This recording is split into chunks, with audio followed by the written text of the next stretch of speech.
자, 여러분들 오늘의 문제 시작합니다.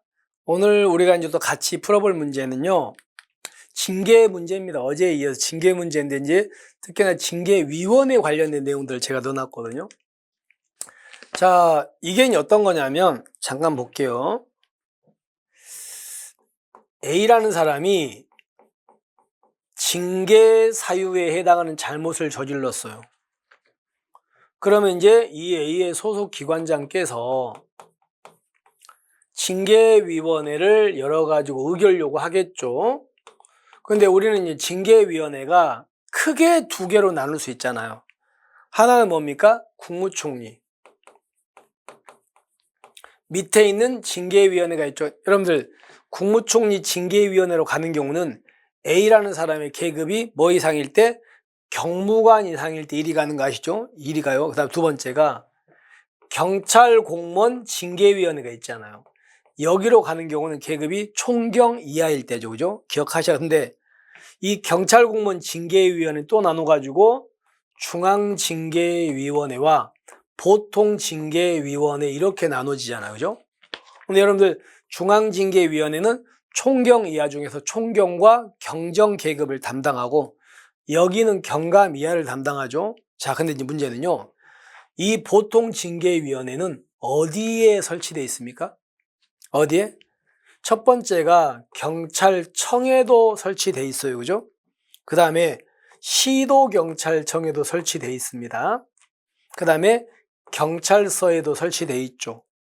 그리고 기동대에도 설치되어 있죠. 그리고 의무경찰대에도 설치되어 있고요. 그리고 또 하나가 청장님이 지정하는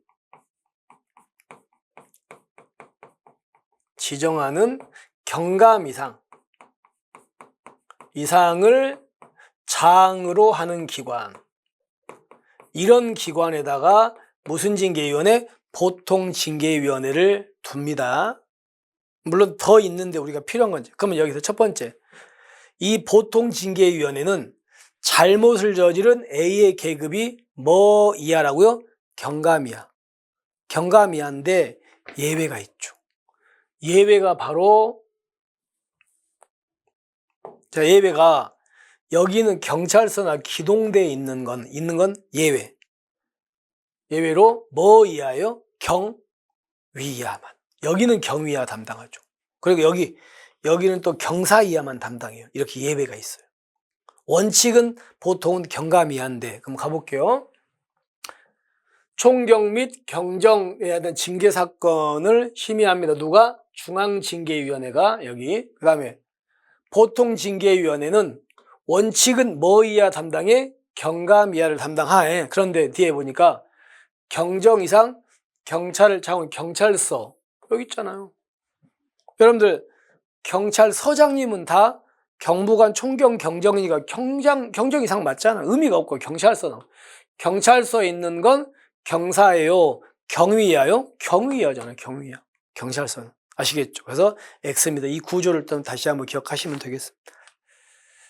그 다음에 징계위원회가, 자 보세요. 징계위원회 위원들은 위원장 포함해서 11명 이상 51명 이하의 공무원 위원과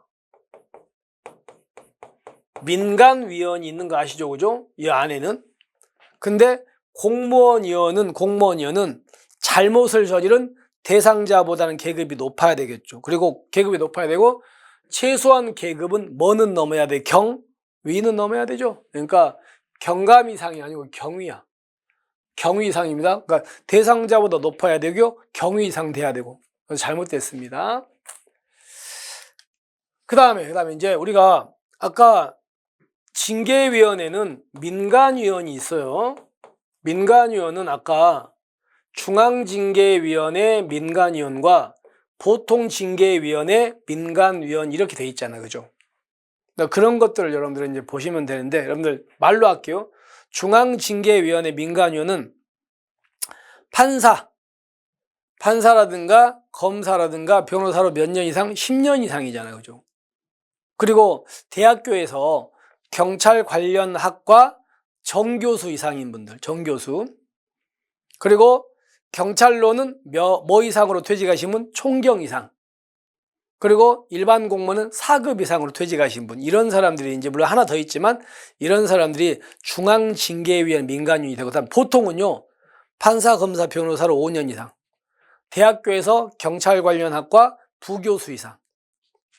그리고 공무원으로 20년 이상 근속. 보세요. 공무원으로 20년 이상 근속하신 분은요. 중앙징계위원회 민간위원이 아니고 무슨 징계위원회? 보통징계위원회 민간이 되는 거지. 중앙이 되려면 총경 이상이나 4급 이상으로 퇴직하셔야 됩니다. 그래서 잘못된 거 아시겠죠? 그 다음에 그러면 아까 위원장 포함해서 11명 이상 51명 이하의 민간위원과 공무원이었는데 그 사람들이 어떤 사건이 터지면 징계위원회가 열리면 다 들어간다. 그중에서 선별 들어간다. 선별 들어가죠. 선별 들어가는데 일단 위원장은 들어가고요. 징계위원회 설치된 기관장이 회의마다 지정하는 4명 이상 6명이 위원으로 성별 고려해서 구성합니다. 근데 그 중에서 이 중에 민간위원 수는요, 위원장을 뭐한? 포함입니다. 포함한 위원수의 2분의 이상이 바로 민간위원이 들어가야 돼요. 이것 때문에 X. 뭐 채용에도 나왔고요. 그 다음에 만약에 어떤 경찰이 징계사유 잘못을 저질렀는데 그 잘못이 뭐라고요? 성폭력 범죄나 성희롱 같은 거예요. 그러니까 경찰이 어떤 사람을 성폭력, 성희롱했다고요. 만약에 남자 경찰이 여성 피해자를. 그럴 때는 이런 징계위원회를 구성할 때는요, 피해자와 같은 성별 있죠? 만약 여성이 피해자는 피해자 같은 여성들이 위원장을 여기는 제외안입니다. 제외안 위원수에 3분의 1 이상 들어가야 됩니다. 이건 맞습니다. 제외안. 제외 포함 이런 거 바꿔놨으니까 조심하시면 되겠죠. 잘못됐습니다. 그 다음에 여러분 징계위원회 위원장이 이제 회의 사무를 총괄하고 회의도 소집하는데 위원장은 표결권이 이쪽으로 있습니다. 그래서 잘못됐죠. 자, 그래서 결론. 자, 경찰서에 있는 보통 징계위원회는 경사가 아니고 경위 이하다. 그 다음에 징계위원회 공무원위원은 대상자보다 높아야 되고 경위 넘어야 된다. 그리고 20년 근속 퇴직하신 분은 자, 중앙징계위원회 민간위원이 아니고 보통징계위원회 민간위원이 될 수 있다. 그리고 여기서 위원장을 포함 아니고 여기는 위원장을 제외한이다. 그리고 위원장도 표결권이 있다. 아시겠죠? 다 잘못됐죠. 자, 이렇게 해가지고 이제 징계 문제는 이걸로 마무리 짓겠습니다. 물론 이것 말고도 우리가 공부할 게 많이 있습니다만은 징계 또 계속 볼 수는 없어서 다른 문제도 있으니까 넘어가겠습니다. 자, 이렇게 해서 오늘 문제 마무리하고요. 여러분께서 또 틀린 부분이 있다면 진짜 꼭 다시 한번 그 가지고 있는 책 있죠. 기본서라든가 문제집 이런 꼭 보셔가지고 여러분 걸 꼭 소화하시기 바랍니다. 자, 이렇게 오늘 마무리하고요. 우리는 다음 시간에 또 여러분을 새로운 문제로 찾아뵙겠습니다. 고맙습니다.